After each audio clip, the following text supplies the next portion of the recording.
بذكر الله ترتاح القلوب وتنزاح المتاعب والكروب. جنات کی اصل کے بارے میں اور انسانوں کی اصل کے بارے میں قرآن بہت واضح طور پر بتاتا ہے کہ اللہ عز و جل ارشاد فرماتے ہیں کہ وَالْجَانَّ خَلَقْنَاهُ مِن قَبْلُ مِن نَارِ السَّمُومِ.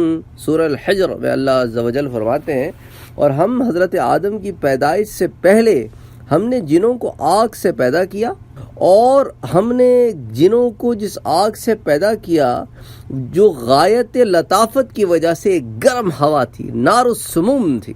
اچھا، وَخَلَقْنَا الْجَانَّ مِن مَّارِجٍ مِّن نَّارٍ، یہ سورہ رحمان میں اللہ نے فرمایا، اور جنات کو خالص آگ سے پیدا کیا جس میں دھواں نہ تھا.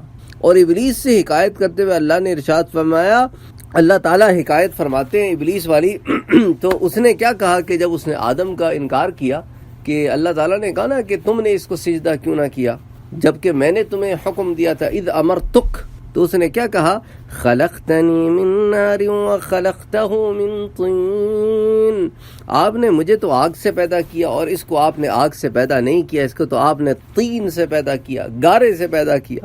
میں تو اس سے اپنے آپ کو تخلیق میں افضل پاتا ہوں.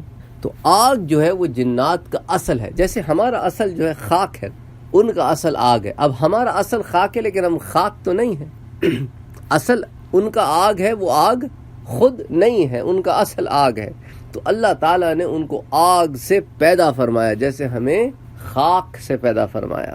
اچھا، اس کانسیپٹ کو سمجھنا کیوں ضروری ہے؟ کیونکہ اکثر شبہات یہ پیدا ہوتے ہیں کہ اگر جنات آگ سے پیدا ہوئے ہیں تو ان کو پھر آگ سے کیسے جلایا جا سکتا ہے؟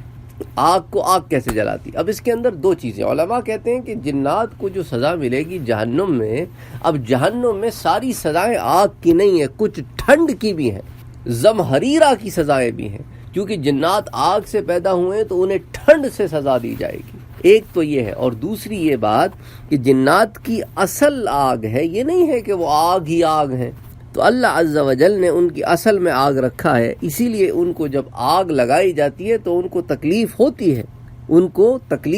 ہے، اللہ عز و جل نے شیاطین اور جنات کو آگ کی طرف منسوب فرمایا ہے جیسے ہمیں خاک کی طرف، گارے کی طرف، بجنے والی مٹی کی طرف. تو اسی طرح جنات کی اصل آگ ہے.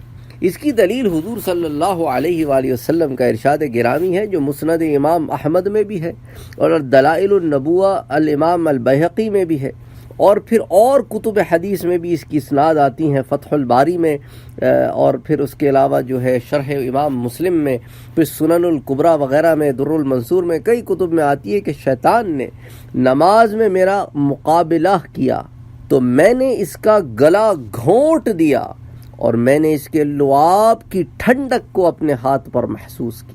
برد ریقہ علی یدی.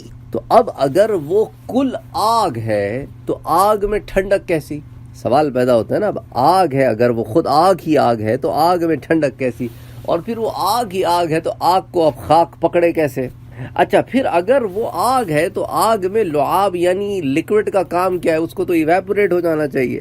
بس اس سے معلوم ہوا کہ ان کی اصل آگ ہے، وہ پورے آگ ہی آگ نہیں ہے.